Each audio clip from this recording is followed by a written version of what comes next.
Els experts recomanen estudiar bé les possibilitats laborals del destí abans de fer les maletes per buscar feina a l'estranger. Davant l'augment dels joves que s'animen a fer-ho, hi ha empreses que els ajuden a preparar-se. Veurem dos exemples. Augmenta el nombre d'espanyols que migren per buscar feina. Els últims 7 anys s'ha multiplicat per 5 el nombre de joves que han buscat oportunitats a l'estranger. I en aquest context han nascut empreses que donen suport a aquelles persones interessades en estudiar i treballar a l'estranger. Austràlia i Alemanya són algunes de les destinacions més demandades pels espanyols.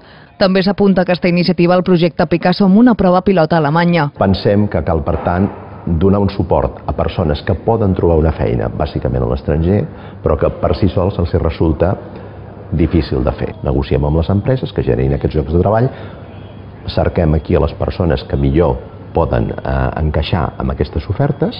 És un servei que garanteix als espanyols un seguiment per a qualsevol problema que es puguin trobar un cop arribin al seu destí. Núria Gilabert és una de les moltes aventureres que ha emigrat a Alemanya per motius de treball. No hi porta més de 2 mesos i confessa que el principal obstacle és l'idioma. Haver estudiat alemany no vol dir que arribis aquí i tot ja siguin flors i violes. Els especialistes coincideixen que les oportunitats són a l'estranger només per qui se les treballa i alerten que anar a l'aventura sense preparar-se abans pot ser un camí cap a la frustració.